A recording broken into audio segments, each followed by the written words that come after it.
Olá, meu nome é Diego Nunes e esse é o nosso devocional. Se você ainda não é inscrito, aproveita para se inscrever no canal, deixar o joinha, deixar o comentário e compartilhar essa mensagem para que o evangelho alcance outras pessoas.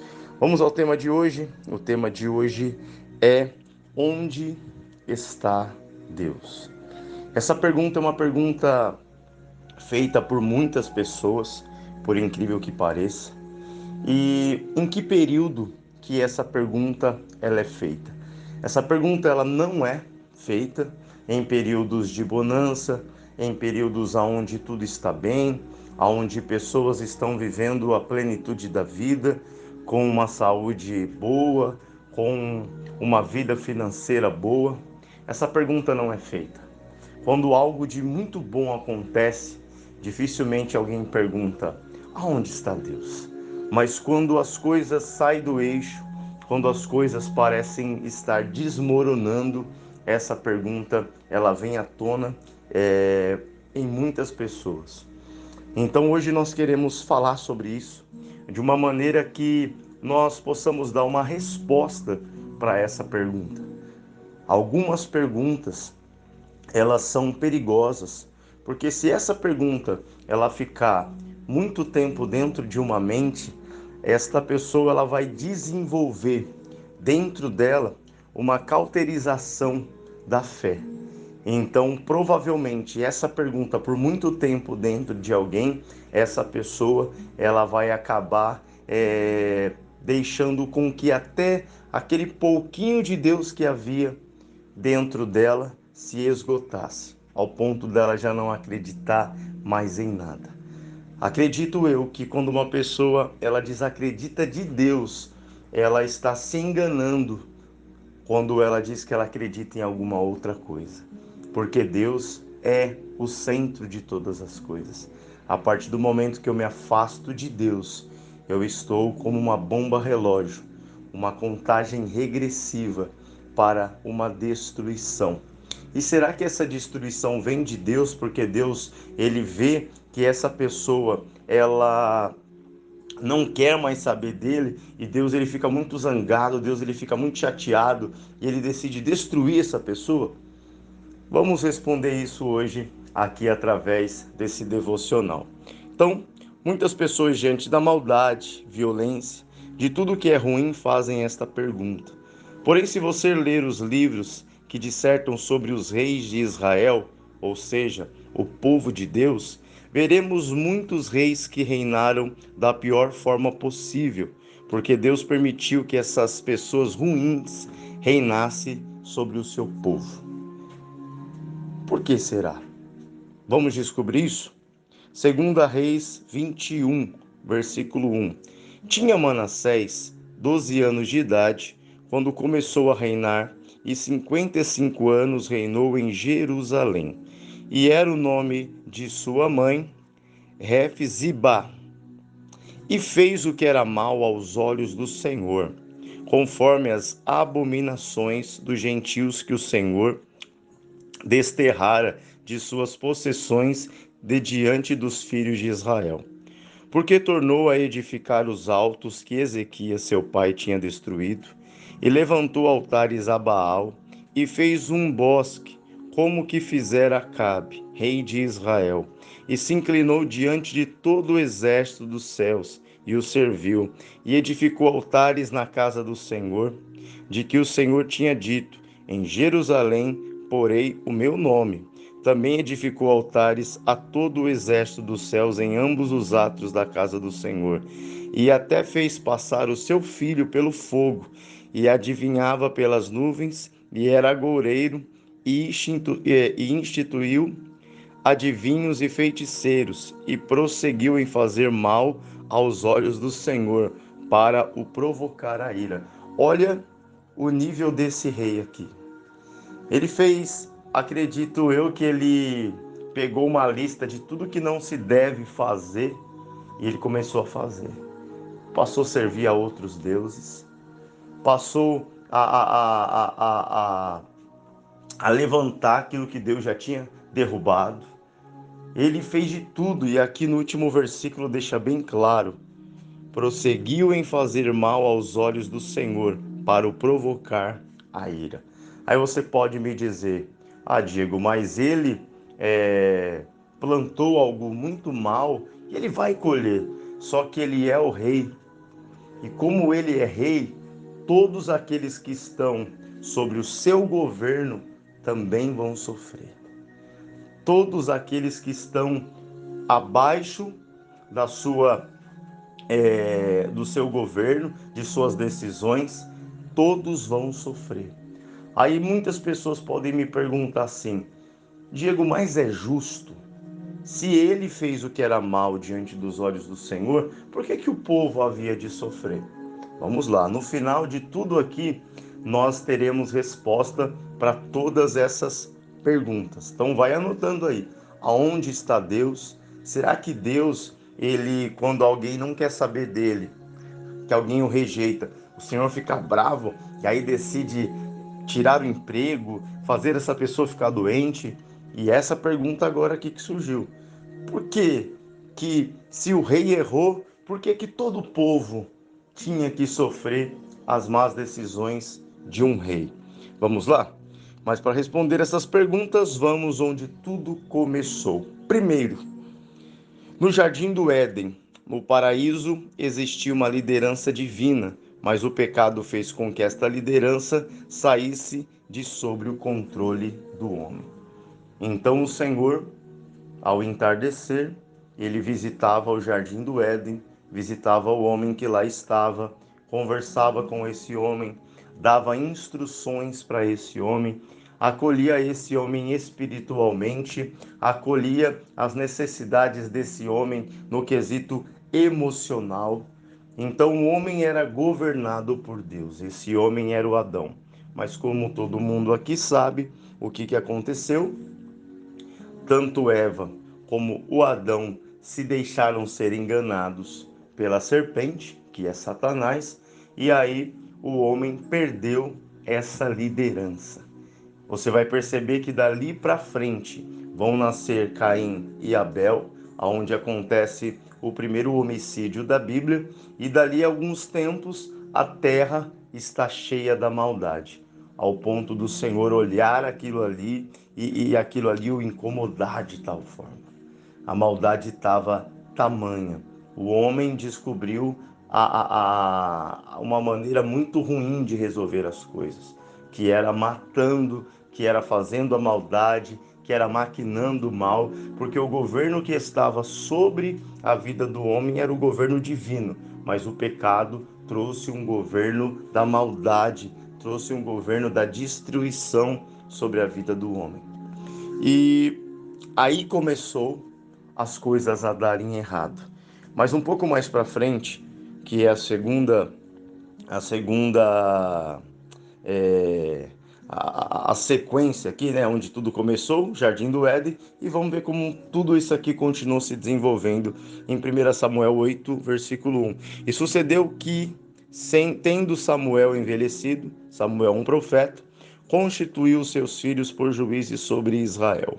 E era o nome de seu filho primogênito Joel, e o nome do seu segundo Abias, e foram juízes em Berseba. Porém seus filhos não andaram pelos caminhos dele, antes se inclinaram à avareza, e tomaram presentes, e perverteram o juízo. Então todos os anciãos de Israel se congregaram e vieram a Samuel a Ramá, e disseram: Eis que já está velho, e teus filhos não andam pelos teus caminhos. Constitui-nos, pois, agora um rei sobre nós, para que ele nos julgue, como tem todas as nações. Porém essa palavra pareceu mal aos olhos de Samuel, quando disseram: Dá-nos um rei, para que nos julgue. E Samuel orou ao Senhor. E disse o Senhor a Samuel: Ouve a voz do povo em tudo quanto te disser, pois não tem rejeitado a ti, antes a mim me tem rejeitado, para eu não reinar sobre ele.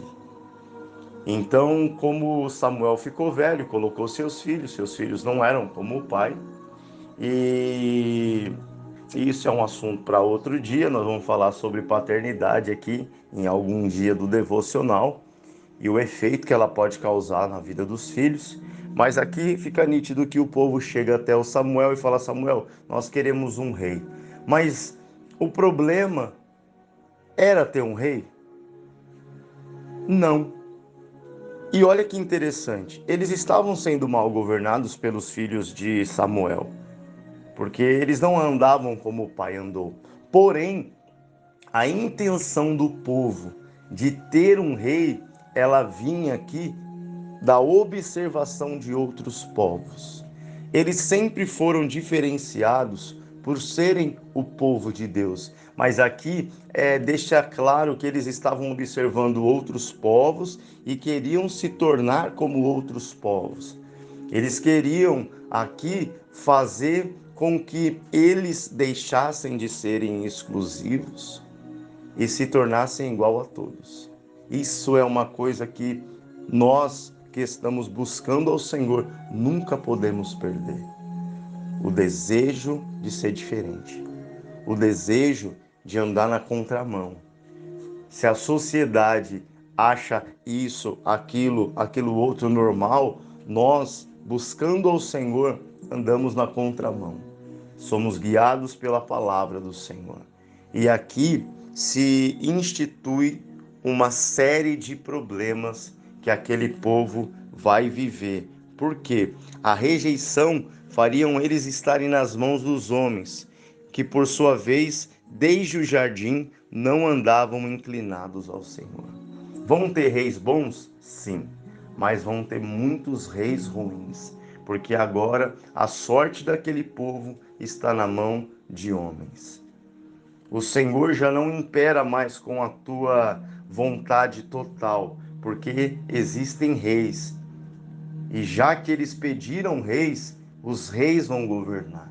Você percebe que muitas vezes a nossa nação, ou mundialmente falando, as coisas dão errado quando tiram Deus e colocam um homem. Quando você, no lugar de Deus, põe um homem, com certeza as coisas vão dar errado. E como que o Senhor, ele decidiu resolver isso? Porque aqui se instalou uma problemática. Os reis estão castigando o povo. Vem um, melhora, abençoa, busca a Deus, e vem outro, destrói tudo que aquele outro havia feito. O povo não consegue prosseguir, porque andam de reis maus, reis bons, reis maus, andam oscilantes. E como que aqui o Senhor vai resolver tudo isso? Nós vamos falar, primeiramente, aonde está Deus? Deus está disponível para mim, para você, para quem bebe, para quem fuma. Deus está disponível para quem mata. Deus está disponível para todo mundo, para aquele que usa crack, para aquele que cometeu um crime. Deus, ele está disponível.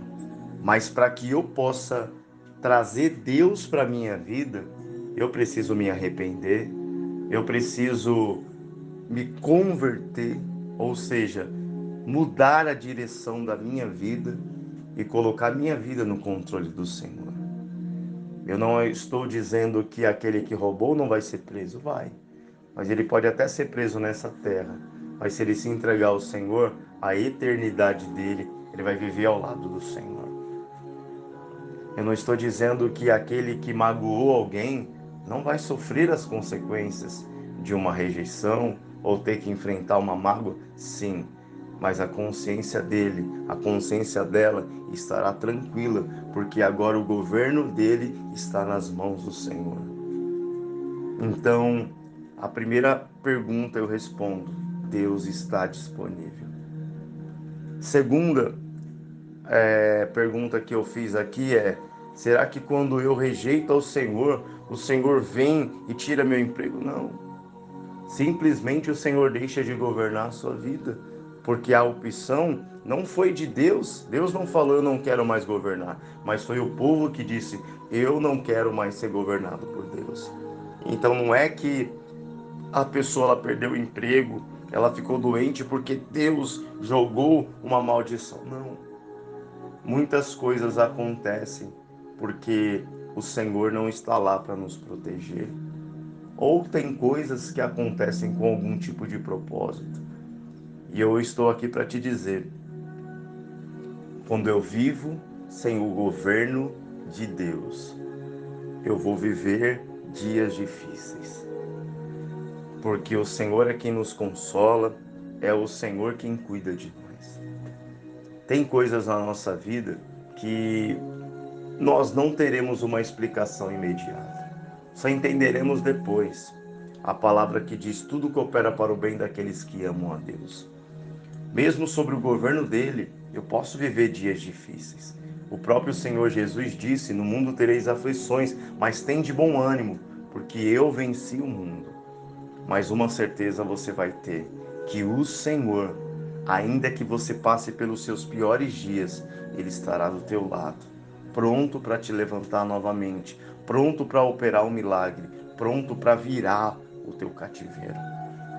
E agora vamos a essa questão. O que Deus fez para mudar tudo isso? Como que hoje nós fazemos para entregar esse reino, para entregar esse reinado de volta nas mãos de quem realmente nunca deveria ter saído? Observe esta oração. Jesus veio resolver. Mateus capítulo 6. Portanto, vós orareis assim: Pai nosso que estás no céu, santificado seja o teu nome. Venha o teu reino. Seja feita a tua vontade, tanto na terra como no céu. E o pão nosso de cada dia, dai-nos hoje. Perdoa-nos as nossas dívidas, assim como nós perdoamos aos nossos devedores. E não nos induzas à tentação, mas livra-nos do mal, porque teu é o reino, o poder e a glória para sempre. Amém. Olha que Jesus nos ensinou. Entra no teu quarto, fecha a porta e peça, venha o teu reino. Jesus veio para que o homem pudesse de novo se ligar a Deus. E junto com essa solução vem a salvação, vem a restituição da vida, vem os milagres, vem aqui a assistência de Deus para as nossas necessidades. O Senhor volta a reinar na nossa vida e a nossa vida passa a ser uma vida no governo do Senhor novamente. E aí já não importa quem é o prefeito da tua cidade, já não importa quem governa o estado, não importa quem está governando o nosso país, porque nós não estamos debaixo do controle do homem, mas estamos debaixo do controle do Senhor. O país está em crise, mas o Senhor cuidará de você. O mundo está em desordem, mas o Senhor é aquele que põe em ordem a tua vida. Pai, em nome de Jesus, eu coloco essa pessoa, Pai, diante de Ti agora. E ela, Senhor, com as palavras dela, nessa oração, ela pede, Pai, venha governar minha vida, venha governar minha família, venha governar a minha mente, Pai. Nós estamos entregando, Senhor, o governo da nossa vida nas Tuas mãos. Venha a nós o Teu reino e seja feita a Tua vontade. Pai, muito obrigado por mais uma palavra, mais um dia que o Senhor nos tem alimentado, Pai. Daqui eu saio forte, daqui eu saio, meu Pai, com vigor. Daqui sairemos, meu Pai, fortificados pela Tua palavra e sobre a Tua proteção. No nome do Pai, do Filho e do Espírito Santo de Deus. Amém e graças a Deus. Olá, meu nome é Diego Nunes e esse é o nosso devocional.